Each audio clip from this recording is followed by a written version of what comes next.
Right. Alright, guys and girls, welcome back to another quick video tutorial today. I'm going to be doing a little bit of a tutorial on how to go live streaming on NVIDIA settings. So on the GeForce Experience. Now you can live stream as well as I can actually record.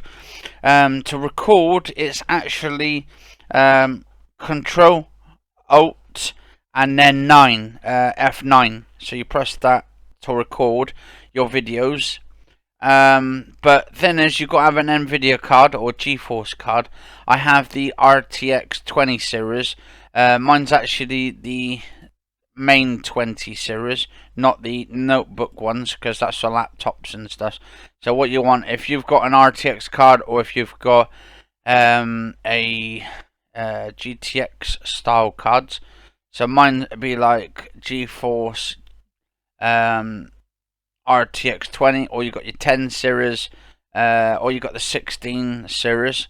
Now what you do is you download these drivers. Once you install your card, if you want to go live on YouTube, or if you want to go on Twitch, or if you want to go on any other platforms like Facebook, what you do is, right, so how you do this is you install the drivers. So mine is the 20 series, so I've got an RTX 2080 in my computer right now.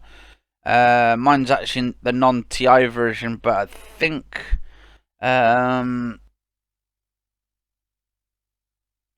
so I usually just go for the RTX 2080. If it doesn't say TI on it, don't go for the TI, just go for the 20, but it's usually updates with the same sort of thing. So once that's done, once you've installed it, once you've downloaded or started search, so you start the search for the graphics card drivers.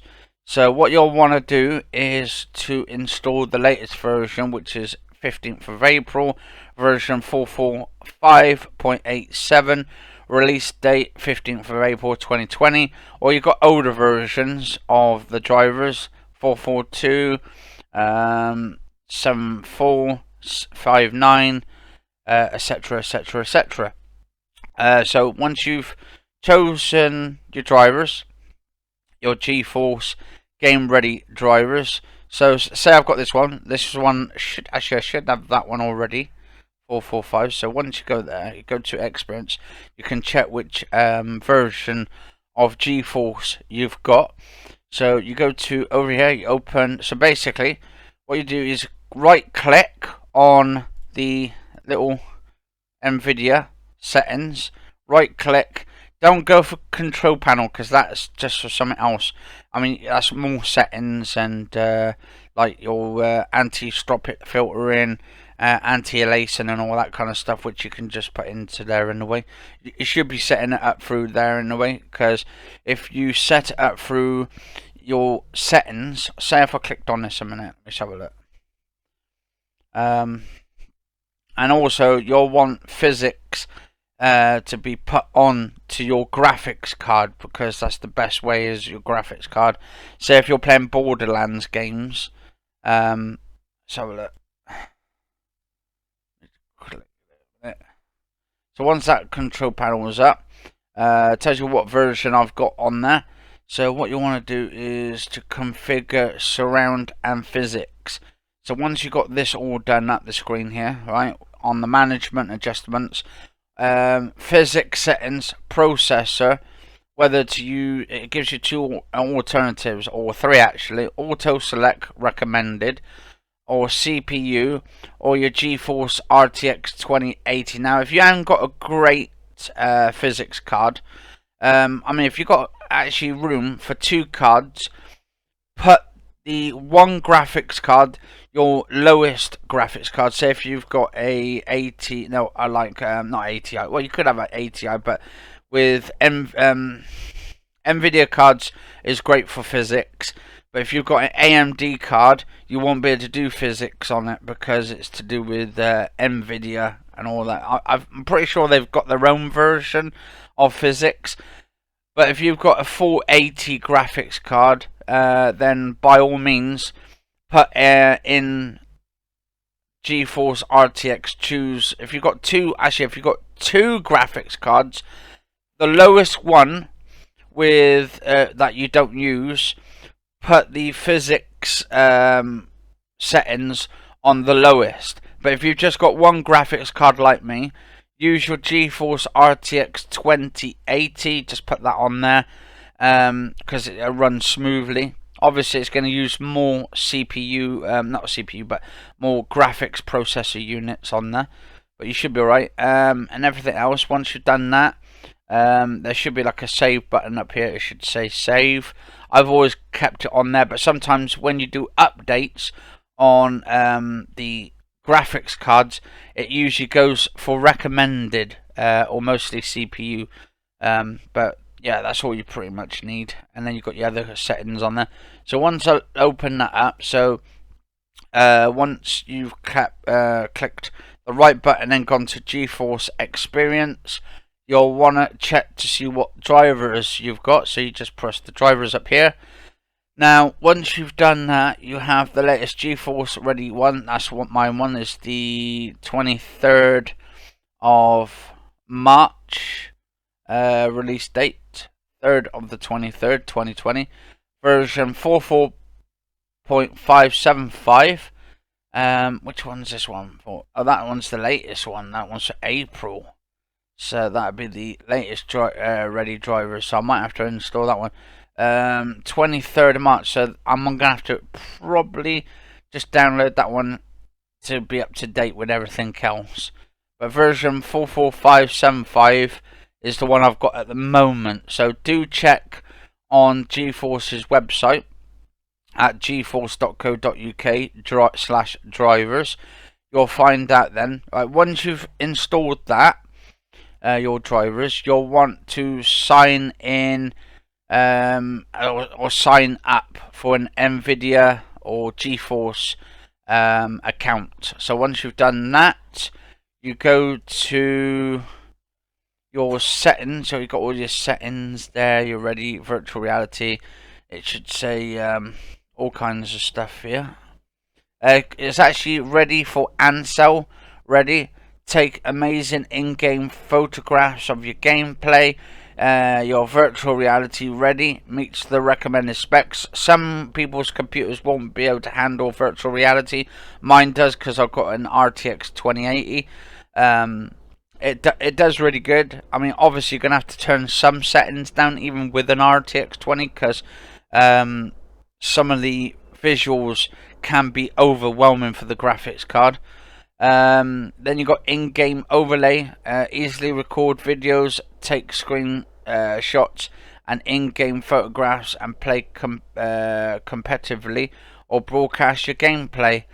So in-game overlays, game stream, stream your games to NVIDIA Shield. So if you have an NVIDIA Shield, you can actually stream it over.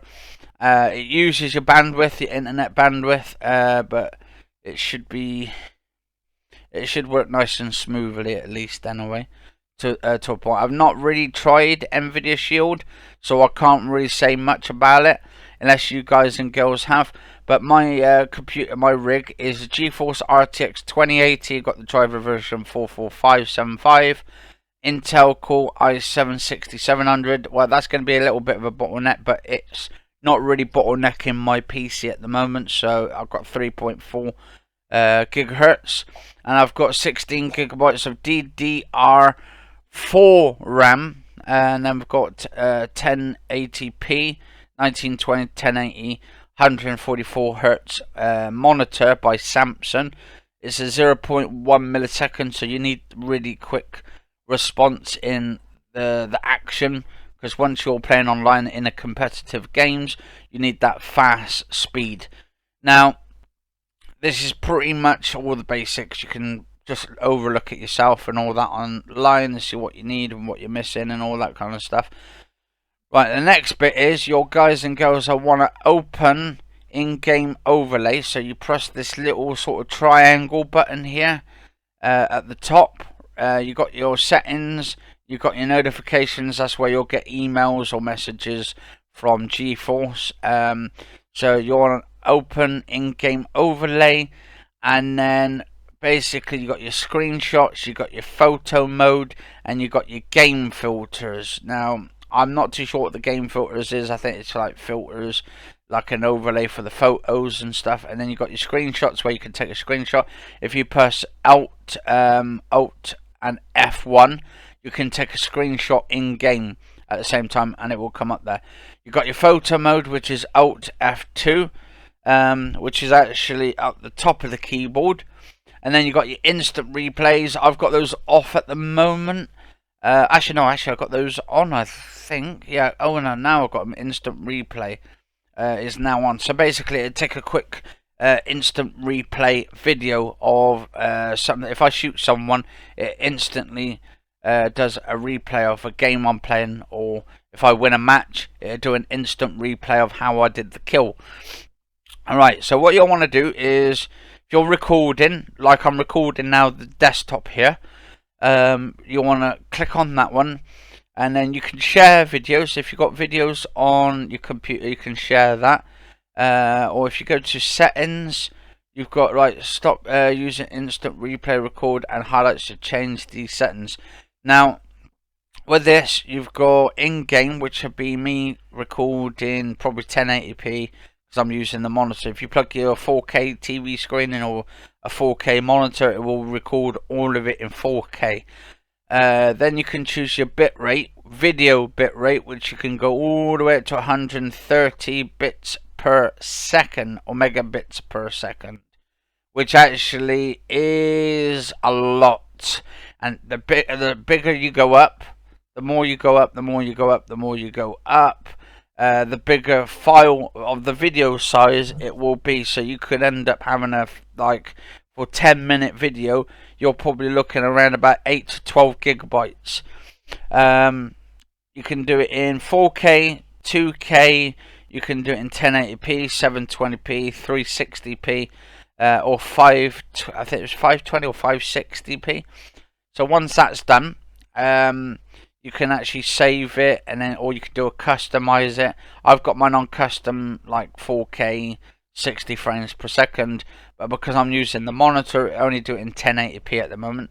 So once you've saved all that, you've got that done. Now if you want to broadcast a live session, right, you've got to set it up. So you set up your channel. Mine's with YouTube. So once you press on YouTube and you set that up on there, it asks you to log in with your Facebook, YouTube or Twitch account. So basically you can check at the moment for live streaming on YouTube, depending on the video download or upload speed of your connection, you can do 1440p HD, which is QHD, I think. I'm not too sure. I think it's because it's a lot higher than 1080p, at least anyway. It's actually, I think it's just 1 times the 10th, because 1080p and then 2 times 10 is 1440. Then you got your 720. I mean, obviously the bitrate's going to go down. I mean, you could put on different settings. Alright, so if I go there, go to 14, and I go to Ultra, I put it at 18 megabits per upload.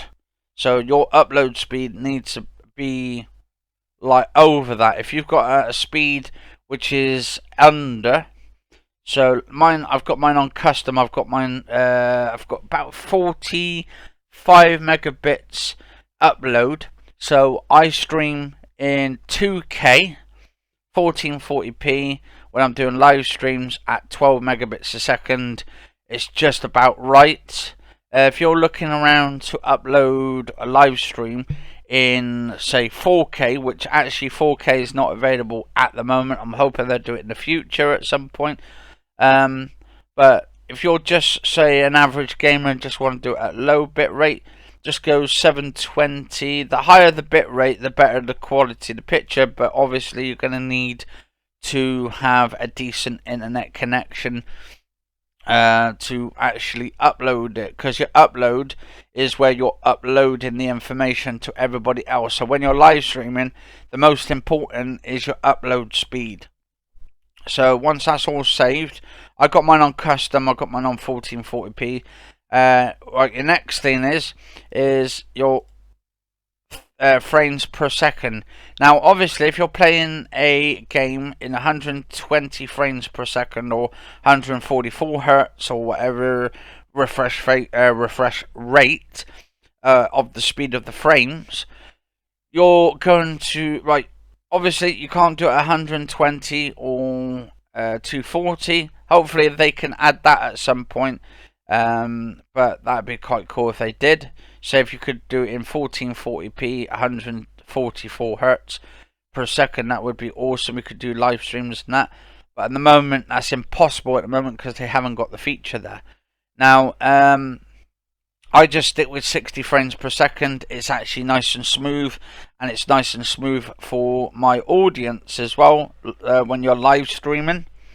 So obviously you'll want to keep that at 60 frames per second. 30 frames per second is probably for games like RPG games like The Elder Scrolls, which doesn't have much frame rates, or the game, or if your game is not really, or if you haven't got a good decent PC and your frames are not that great, go for 30 frames per second. But if you can manage 60 and you've got a decent graphics card, just go for that and you should be good to go for the live stream. So once you've saved all of that, right, what you'll want to do for your live stream is press Control Alt and press F8. Now let me click on here a minute. Right, so I'm recording at the moment, so if I close this for a sec.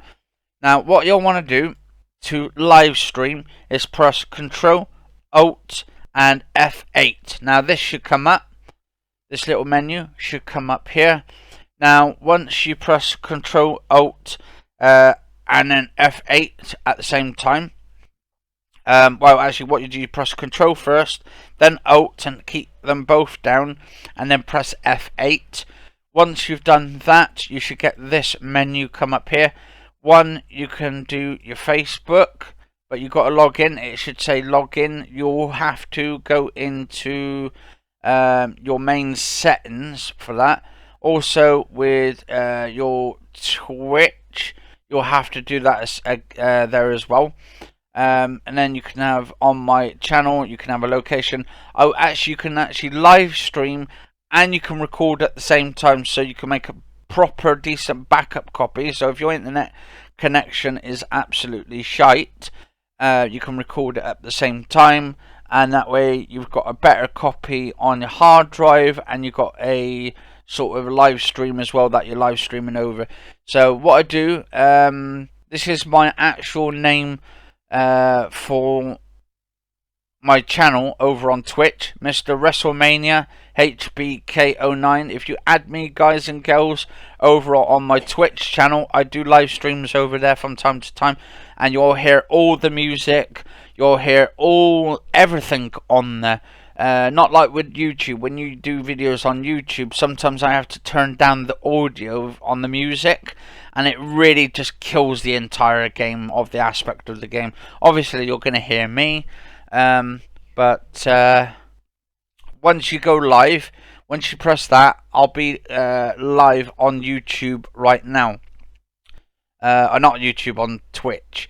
Or if I click on there, you put the title, add a title to your name. So you could put in what's this?